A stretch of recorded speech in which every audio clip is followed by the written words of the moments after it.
ಹೌದು ಅಜ್ಜಿ, ಶಿವಯ್ಯ ಹೇಳಿದರೆ ಅಂತ ಭೈರವಿ ಹೇಳಿದ್ದಕ್ಕೆ ನಾನು ಕೂಡ ಈ ಶುಭ ಕಾರ್ಯ ಮಾಡೋದಕ್ಕೆ ಒಪ್ಕೊಂಡಿದ್ದೀನಿ. ಒಳ್ಳೇದಾಗ್ಲಿ ಅನ್ನೋ ನಂಬಿಕೆಯಿಂದಾನೆ ಶಿವಯ್ಯ ಹಾಗೆ ಹೇಳಿರ್ತಾರೆ. ನೀನೇನು ಯೋಚನೆ ಮಾಡ್ಬೇಡ ಅಜ್ಜಿ.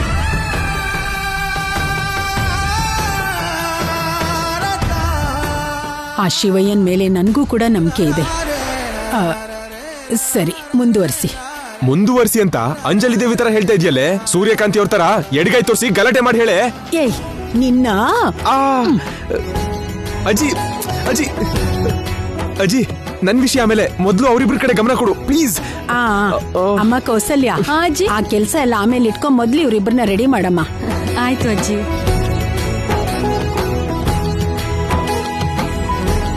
ಹೋಗಿ ಬಾ ಭೈರವಿ.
ದೇವಸ್ಥಾನದಲ್ಲಿ ಸಂಜೀವನಿ ಮಣಿನ ತಗೊಂಡಿದ್ದು ಇವನೇ ಅಂತ ಗೊತ್ತಾದ್ಮೇಲೆ ನಾಗಮ್ಮ ಇವನ್ನ ಖಂಡಿತ ಸಾಯಿಸ್ತಾಳೆ ಅನ್ಕೊಂಡಿದ್ದೆ.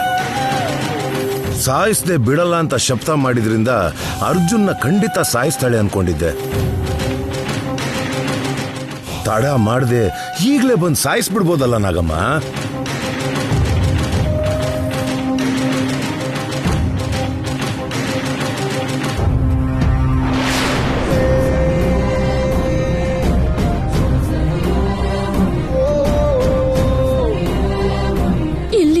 ನಿನ್ನನ್ನು ಬದುಕಿಸಿಕೊಳ್ಳುವುದಕ್ಕೆ ಶತ ಪ್ರಯತ್ನಗಳನ್ನೆಲ್ಲ ಮಾಡಿದೆ. ಈಗ ಆ ಮಣಿಯನ್ನು ತೆಗೆದುಕೊಂಡು ಹೋಗಿರುವವನನ್ನು ಸಾಯಿಸಿ ನಿನ್ನನ್ನು ಬದುಕಿಸಿಕೊಳ್ಳುವ ಅವಕಾಶ ಬಂದರೂ ಕೂಡ ನಾನು ಕೊಟ್ಟಿರುವ ಅಭಯವೇ ಬಂದಿರುವ ಅವಕಾಶಕ್ಕೆ ವಿರೋಧವಾಗಿ ಬದಲಾಗಿದೆ.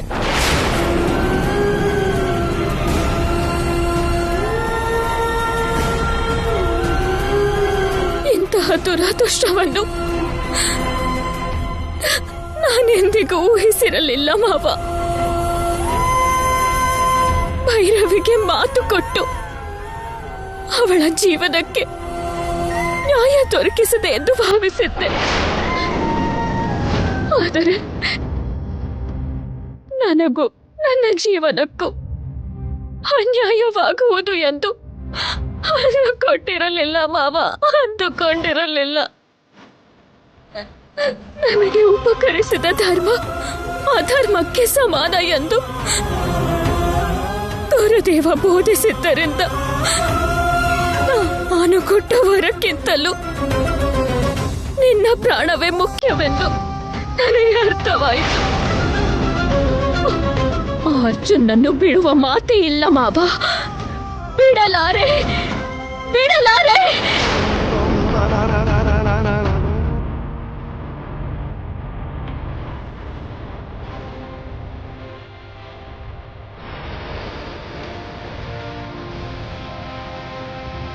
ಅವನು ಕಟ್ಟಿರೋ ಮಾಂಗಲ್ಯವೇ ಅವನ ಪ್ರಾಣ ಹೋಗದ ಹಾಗೆ ಕಾಪಾಡಿದೆ.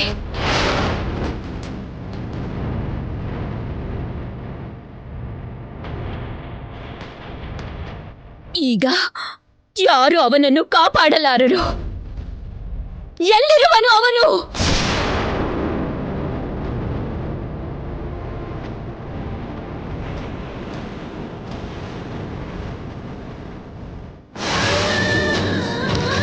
ಕಾರ್ಯ ಮಾಡಿಕೊಳ್ಳುತ್ತಿದ್ದೀರಾ? ನಾನು ನಿನ್ನ ಹತ್ಯೆ ಮಾಡದಂತೆ ನಿನ್ನ 3 ಗಂಟಿನ ಸಂಬಂಧ ಅಡ್ಡವಾಯಿತು. ಈಗ ಈ ಶುಭ ಕಾರ್ಯ ನಡೆಯದೆ ಆ ಸಂಬಂಧವಿನ್ನೂ ಗಟ್ಟಿಯಾಗುವುದು. ನಿಮ್ಮ ಸಂಬಂಧಕ್ಕೆ ಬಲ ಬಂದರೆ ನಾನು ಏನು ಮಾಡಲಾರೆ ಎಂದೇ ಈ ಶುಭ ಕಾರ್ಯ ನಡೆಸುತ್ತಿರುವೆ ಎಂದಾಯಿತು.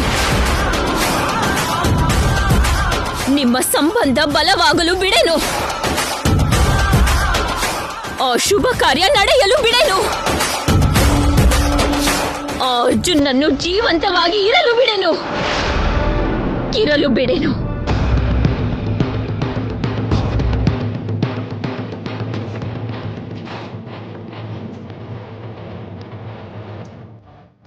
ನಿನ್ನ ಪ್ರಾಣವನ್ನು ಉಳಿಸಿಕೊಳ್ಳುವುದಕ್ಕಾಗಿ, ಅವನ ಪ್ರಾಣ ತೆಗೆಯುವುದಕ್ಕಾಗಿ ಹೋಗುತ್ತಿರುವೆ ಮಾವ. ಈಗಲೇ ಹೋಗುತ್ತಿರುವೆ. ನೀನಿಲ್ಲಿ ಬದುಕುವುದು, ಅವನಲ್ಲಿ ಸಾಯುವುದು ಎರಡೂ ಒಂದೇ ಸಮಯದಲ್ಲಿ ನಡೆಯಬೇಕು.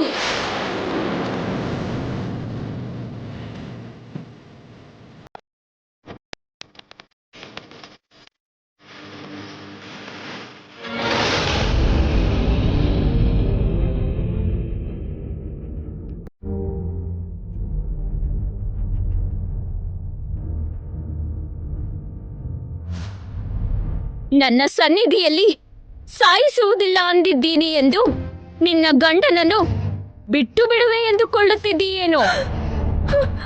ಅದೆಂದಿಗೂ ನಡೆಯುವುದಿಲ್ಲ.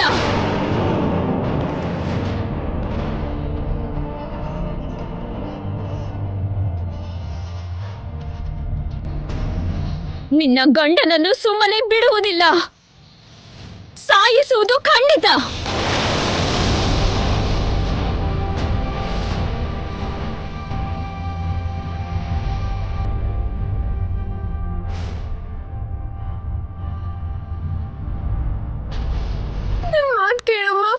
ಗಂಡಂಗೇನು ಮಾಡ್ಬೇಡಮ್ಮ, ನಿನ್ ಮಾಂಗಲ್ಯ. ನೀನೇನು ಹೇಳಿದರು, ಎಷ್ಟು ಸಾರಿ ಹೇಳಿದರು ನಾನು ಕೇಳಲಾರೆ.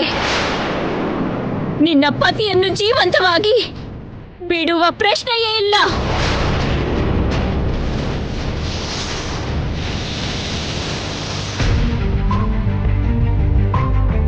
ಎಷ್ಟು ಬೇಡ ಅಂತ ಹೇಳಿದ್ರು ಕೇಳದೆ ಭೈರವಿ ನನ್ನ ಕೈಲಿ ತಾಳಿ ಕಟ್ಟಿಸ್ಕೊಂಡ್ಲು. ನನ್ನ ಪ್ರಾಣ ಹೋಗುತ್ತೆ ಅನ್ನೋ ಭಯ ನನಗಿಲ್ಲ. ನಾಗಮ್ಮ ನನ್ನ ಮೇಲೆ ಪ್ರತೀಕಾರ ತೀರಿಸ್ಕೊಂಡ್ರೆ ಭೈರವಿ ಜೀವನಕ್ಕೆ ಅನ್ಯಾಯ ಆಗಿ ಹೋಗುತ್ತೆ.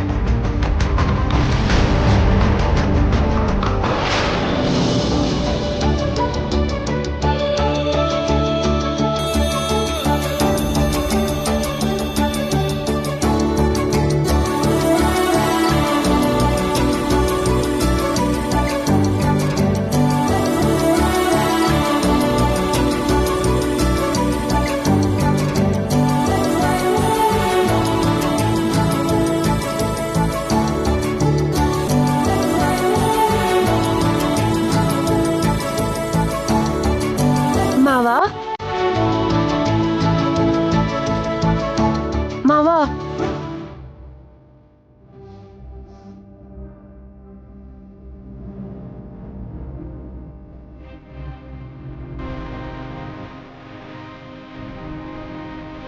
ಅದ್ಯಾಕ್ ಮಾವ, ಎಲ್ರೂ ಒಳಗಡೆ ಇದ್ರೆ ನೀವೊಬ್ರೇ ಇಲ್ಲಿ ಏನ್ ಮಾಡ್ತಾ ಇದ್ದೀರಾ ಮಾವ?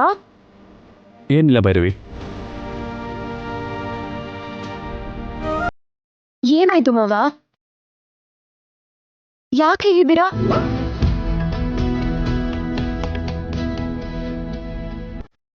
ಹೇಳು ಮಾವ. ದೇವಸ್ಥಾನದಲ್ಲಿರೋ ಸಂಜೀವಿನಿ ಮಣಿನ ನಾನು ಸ್ವಾರ್ಥಕ್ಕೋಸ್ಕರ ತಗೊಂಡು ಬಂದಿಲ್ಲ ಅಂತ ನಿನಗೂ ಗೊತ್ತು. ನನ್ನ ತಾಯಿನ ಕಾಪಾಡ್ಕೊಳ್ಳೋಕ್ಕೋಸ್ಕರ ಆ ಕೆಲಸ ಮಾಡಿದೆ ಭೈರವಿ. ಆದರೆ ನಾಗಮ್ಮನಿಗೆ ಯಾಕೆ ತಪ್ಪು ಅನ್ನಿಸ್ತಾ ಇದೆಯೋ, ನನ್ನ ಮೇಲೆ ಯಾಕೆ ದ್ವೇಷ ಸಾಧಿಸ್ತಾ ಇದ್ದಾಳೋ ನನಗಂತೂ ಅರ್ಥ ಆಗ್ತಾ ಇಲ್ಲ.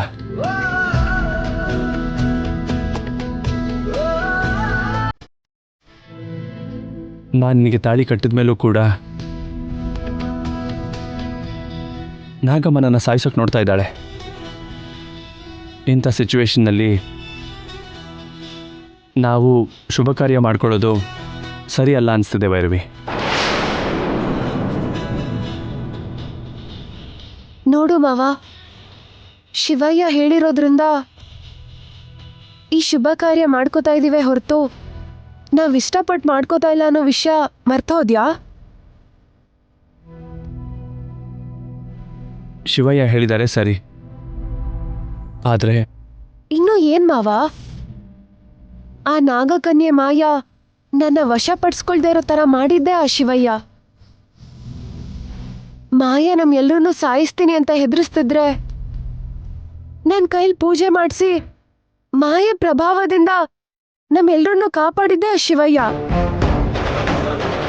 ಆ ಶಿವಯ್ಯನೇ ಈ ಶಾಸ್ತ್ರಗಳೆಲ್ಲ ನಡೆದ್ರೆ ನಮ್ ಗಂಡ ಹೆಂಡತಿ ಸಂಬಂಧ ಗಟ್ಟಿಯಾಗುತ್ತೆ ಅಂತ ಹೇಳಿರೋದ್ರಿಂದ ನೀನೇನು ಭಯ ಪಡೋ ಅಗತ್ಯ ಇಲ್ಲ ಮಾವ.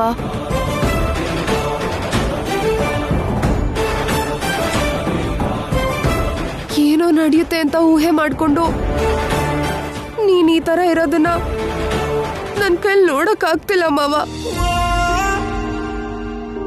ಏನ್ ನಡೆದ್ರು ಸರಿ, ಇವಾಗ ನಾವಿಬ್ರು ಗಂಡ ಹೆಂಡತಿ,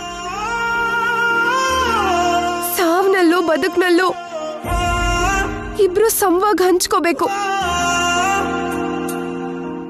ಅರ್ಥ ಆಯ್ತಾ ಮಾವ?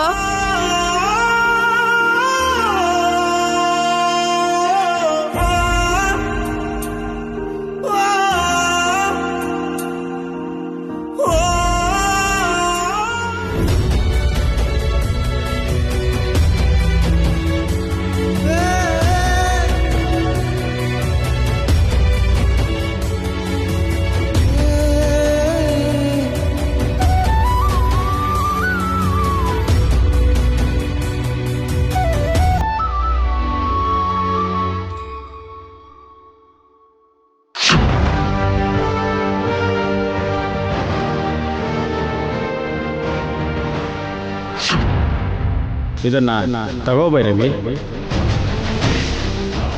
ಈ ಹುತ್ತದ ಮಣ್ಣು ಎಂದೂ ಕೂಡ ನಿನ್ನ ಗಂಡನ್ನ ಬಿಟ್ಟು ಹೋಗದಿರ ಹಾಗೆ ನೀನು ಹುಷಾರ ನೋಡ್ಕೋಬೇಕು.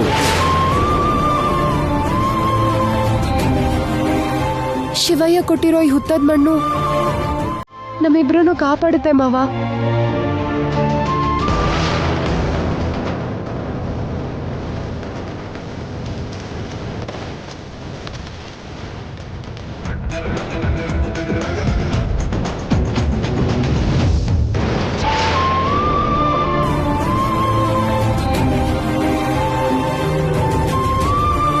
ಗಂಡ ಹೆಂಡತಿಯಾಗಿ ನಾವು ಒಂದಿನ ಬಾಳಿದ್ರು 100 ವರ್ಷ ಬಾಳ್ದಷ್ಟು ಸಂತೋಷ ಪಡ್ತೀನಿ ಭೈರವಿ. ನಾನ್ ಅನ್ಕೊಳ್ಳೋದು ಅದೇ ಮಾವ. ನನಗ್ ಬೇಕಾಗಿರೋದು ಕೂಡ ಅದೇ. ಒಂದಿನ ಅಲ್ಲ, ನೀನ್ ಹೆಂಡತಿಯಾಗಿ ಒಂದು ಕ್ಷಣ ಬದುಕಿದ್ರೆ ಸಾಕು. ನನಗ್ ಸಾಕು ಮಾವ, ನನಗ್ ಸಾಕು.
ಅರ್ಜುನನ್ನು ಕಚ್ಚಲಾಗುತ್ತಿಲ್ಲವಲ್ಲ?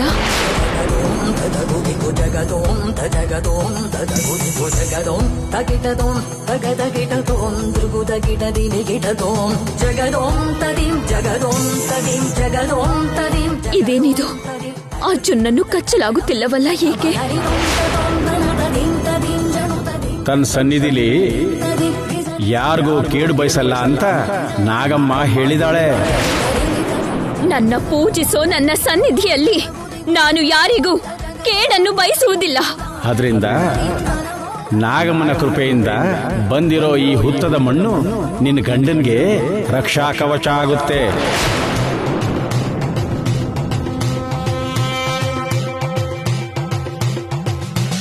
ಇವನನ್ನು ನನ್ನಿಂದ ಕಾಪಾಡುವುದಕ್ಕೆ ನನ್ನ ಹುತ್ತದ ಮಣ್ಣನ್ನ ಹಣೆಗೆ ಇಡಲು ಕೊಟ್ಟು ರಕ್ಷಣಾ ಮಂತ್ರ ಹಾಕಿದ್ದಾನೆ. ಆ ಶಕ್ತಿಯೇ ನನ್ನನ್ನು ತಡೆಯುತ್ತಿರಬಹುದೇ? ಯಾವ ಶಕ್ತಿ ಅಡ್ಡ ಮಾಡಿದರೂ ಸರಿಯೇ, ನನ್ನ ಮಾವನನ್ನು ಕಾಪಾಡಿಕೊಳ್ಳುವುದಕ್ಕೆ ಇವನನ್ನು ಸಾಯಿಸೇ ತೀರುವೆ.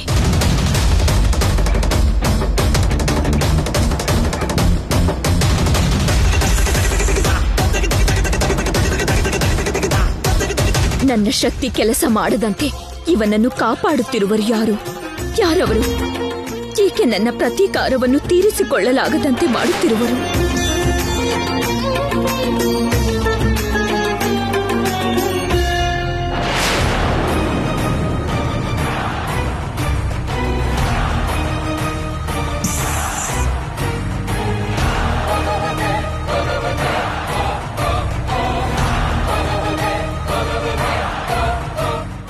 ಇವ್ರು ಎಲ್ಲಿದ್ದಾರೆ?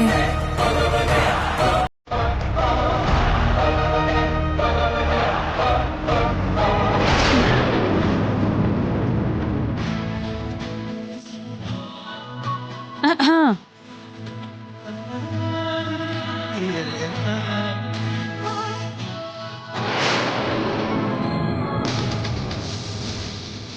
ಅದು ಶೋಭನಕ್ ಮುಂಚೆ ನೀವಿಬ್ರು ಹೀಗಿರೋದನ್ನ ಯಾರಾದ್ರೂ ನೋಡಿದ್ರೆ ಚೆನ್ನಾಗಿರಲ್ಲ ಅಂತ ನಿಮಗೆ ಗೊತ್ತಿಲ್ವಾ?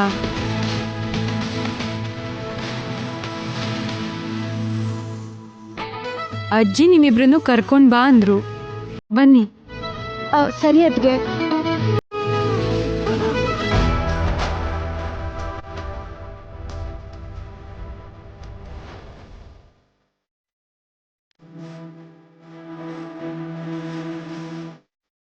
ಕಚ್ಚುವುದರಿಂದ ತಪ್ಪಿಸಿಕೊಂಡ ಮಾತ್ರಕ್ಕೆ ನಿನ್ನ ಸಾಯಿಸದೆ ಬಿಟ್ಟು ಬಿಡುವೆ ಎಂದುಕೊಂಡಿರುವೆಯಾ?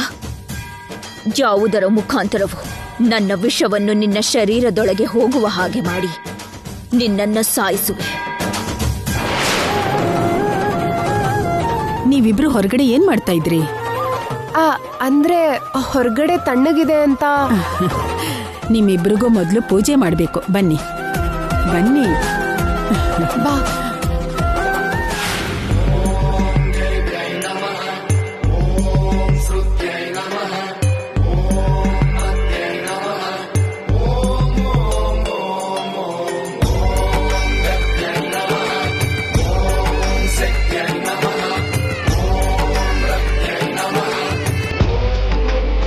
ಅರ್ಜುನ್, ಭೈರವಿ, ದೇವರು ಪೂಜೆ ಮಾಡಿ ಆರತಿ ಕೊಡಿ.